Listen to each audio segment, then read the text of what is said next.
समाप्त होने का मतलब वर्तमान सुरक्षित, भविष्य बेहतर बनाने की दिशा में उठाया गया कदम। और इसीलिए मैं आपसे कहने के लिए आया हूं, भारतीय जनता पार्टी वर्तमान को तो सुरक्षित कर ही रही है। लूट खसोट थी, ऐसा कोई माफिया नहीं था, खनन माफिया हो, वन माफिया हो, भू माफिया हो,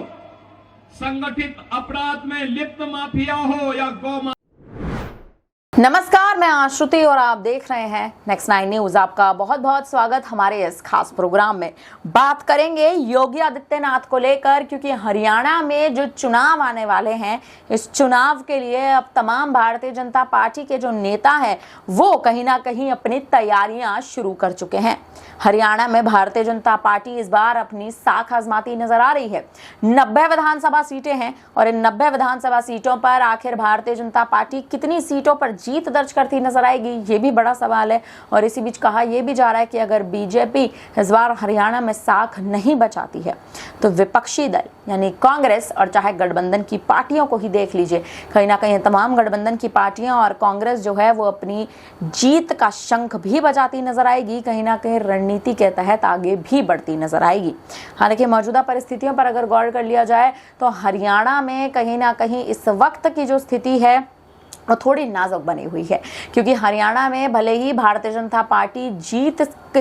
से या जीत कर आगे बढ़ना चाह रही है, लेकिन इसी बीच अगर देख लिया जाए तो तमाम जो विपक्षी दल हैं वो भी अपनी साख आजमा रहे हैं। चाहे भूपेंद्र हुड्डा की बात कर लीजिए, चाहे तमाम विपक्षी पार्टियों की बात कर लीजिए, हरियाणा में सरकार बचाना और हरियाणा में सरकार बनाना ये दोनों ही दो अलग पहलू हैं। और इन दोनों ही अलग पहलुओं पर बीजेपी और कांग्रेस और वहीं महागठबंधन के जो तमाम दल हैं या फिर यूं कहें कि जो गठबंधन की पार्टियां हैं वो कहीं ना कहीं आगे बढ़ती नजर आ रही हैं। बात कर ली जाए योगी आदित्यनाथ की, उत्तर प्रदेश की राजनीति में योगी आदित्यनाथ एक उभरते चेहरे के रूप में काम कर रहे हैं, लेकिन अब हरियाणा पर भी अपने हाल ही में बड़े बयान देते नजर आए हैं। क्या कुछ उन्होंने अपने इस बयान में कहा, आप पहले सुन लीजिए, उसके बाद चर्चा जारी रहेगी। कांग्रेस देश में आतंकवाद की समस्या देती है। क्या कांग्रेस के रहते कश्मीर में धारा 370 हट सकती थी? क्या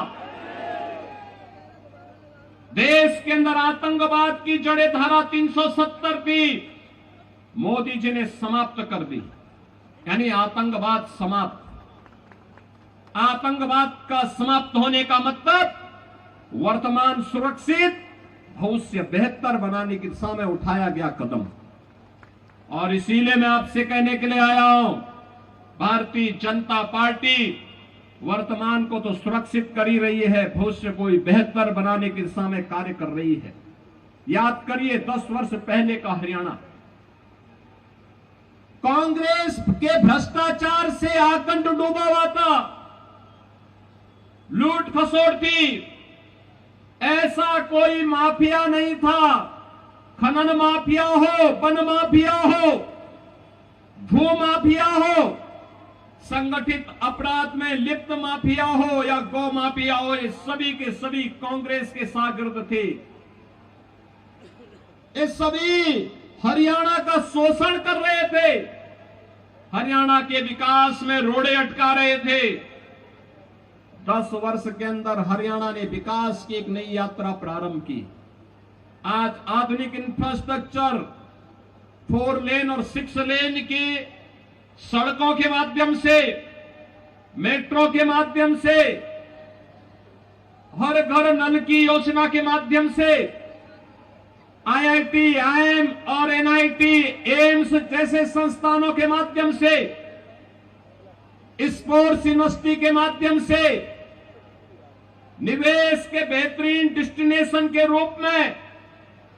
आज हरियाणा को नई पहचान दिलाई जा रही है। तो सुना आपने, योगी आदित्यनाथ के साफ तौर पर बड़े संकेत देना और हरियाणा में सरकार बचाने के लिए भारतीय जनता पार्टी आखिर क्या रणनीति बनाती नजर आ रही है, इस पर बड़े मुद्दों पर कहीं ना कहीं गौर करना। योगी आदित्यनाथ भी अब इसी बात का और इसी मुद्दे का इंतजार कर रहे हैं कि भारतीय जनता पार्टी जो इस बार हरियाणा में अपनी साख को बचाना चाहती है, वो भारतीय जनता पार्टी जो इस बार जीत दर्ज करना चाहती है, वो भारतीय जनता पार्टी जिसको पता है कि हरियाणा में जाट, दलित, राजपूत, ओबीसी वोट बैंक को साधने के लिए बीजेपी को और बेहतरीन रणनीतियां बनानी पड़ेंगी। आज वही भारतीय जनता पार्टी के मुख्य चेहरे योगी आदित्यनाथ कहीं ना कहीं आगे आकर बयान देते नजर आ रहे हैं।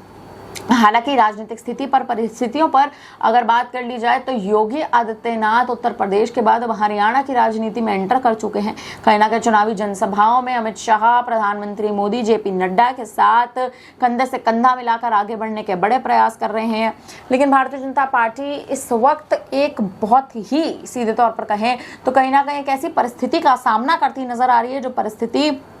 बीजेपी के लिए मुश्किलों की घड़ी है। सीधे तौर पर कहें तो भारतीय जनता पार्टी हरियाणा में हाल ही में अपने तमाम विधायकों को खो चुकी है, जो विधायक उनके कांग्रेस में शामिल हो चुके हैं। गुटबाजियां बीजेपी के खेमे में भी चल रही हैं, गुटबाजियां कांग्रेस के खेमे में भी चल रही है। बीजेपी के खेमे की गुटबाजियों की बात कर ली जाए तो कहीं ना कहीं भारतीय जनता पार्टी ने हाल ही में जो किसान आंदोलन को लेकर अपने बड़े बयान दिए थे,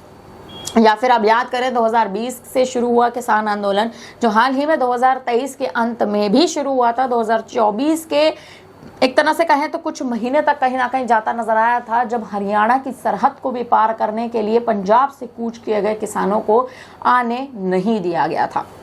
हरियाणा के बॉर्डर्स को सील कर दिया गया था, मात्र केवल इसीलिए कि अगर पंजाब के तमाम किसान हरियाणा के बॉर्डर्स को पार करके अंदर आएंगे तो हरियाणा का जो चुनावी माहौल है या फिर हरियाणा की जनता है उनमें कहीं ना कहीं उबाल आएगा और विरोध प्रदर्शन तक जनता की जो सीमा है वो लगातार बढ़ती नजर आएगी। और इसी बीच तमाम खबरें इस प्रकार की कांग्रेस के खेमे से आ रही हैं कि कांग्रेस में राजनीतिक गुटबाजियां चल रही हैं। कांग्रेस में भूपेंद्र हुड्डा और कुमारी शैलजा के दो गुट बटे हुए हैं, लेकिन दोनों ही गुटों की अगर बात कर ली जाए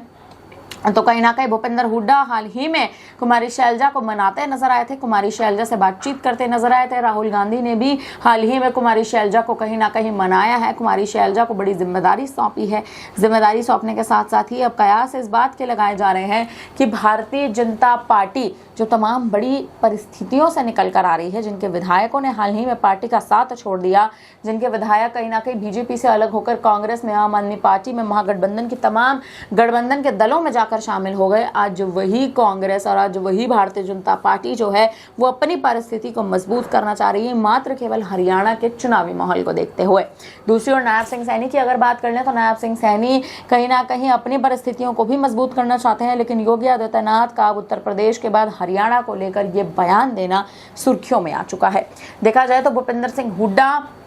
कुमारी शैलजा, राहुल गांधी लगातार इस विचार मंथन में भी चल रहे हैं कि कांग्रेस की ओर से आखिर सीएम चेहरा हरियाणा में कौन उतरता नजर आएगा। गुटबाजी यहां तक भी चल रही है कि कुमारी शैलजा ऐसा चाहती हैं कि कोई दलित सीएम चेहरा आए, लेकिन भारतीय जनता पार्टी ने हाल ही में भी अपनी स्थिति को स्पष्ट कर दिया था कि नायब सिंह सैनी ही हरियाणा में सीएम गद्दी के दावेदार बनते नजर आएंगे। देखना ये अहम होने वाला है कि आने वाले समय में अगर हरियाणा में जो ये परिस्थितियां हैं, अगर ये तमाम परिस्थितियां बदलती नजर आएंगी तो भारतीय जनता पार्टी की आखिर क्या स्थिति होगी। दूसरी ओर कांग्रेस की बात कर लें तो गुटबाजी का दौर कांग्रेस में चरम सीमा पर चल रहा है। ये चरम सीमा पर चल रहा गुटबाजी का दौर हरियाणा की कांग्रेस सरकार पर, हरियाणा में कांग्रेस पार्टी पर आखिर कैसा बवाल कहीं ना कहीं पैदा करेगा, ये देखना भी अहम होगा। नायब सिंह सैनी बनाम आखिर हरियाणा कांग्रेस का सीएम चेहरा कौन होने वाला है, देखना ये अहम है कि हरियाणा में तमाम जो पार्टियां हैं, महागठबंधन की जो पार्टियां हैं, चाहे आज़ाद को जजपा के साथ देख लीजिए, चाहे मायावती को इनेलो के साथ देख लीजिए, इनकी ओर से आखिर सीएम फेस कौन बनेगा। चंद्रशेखर आज़ाद कहीं ना कहीं सीएम की दावेदारी हरियाणा में पेश करते नजर आएंगे, या दूसरी ओर मायावती और इनेलो के गठबंधन से अभय सिंह चौटाला कहीं ना कहीं इस बार सीएम की दावेदारी पेश कर सकते हैं। फिलहाल अब इस पर आपको क्या लगता है, आखिर सीएम चेहरा कौन उभरता नजर आएगा और योगी आदित्यनाथ के इस बयान पर आपकी क्या राय है, आप हमें कमेंट करके जरूर बताइएगा। बने रहिए हमारे साथ, देखते रहिए नेक्स्ट 9 न्यूज़।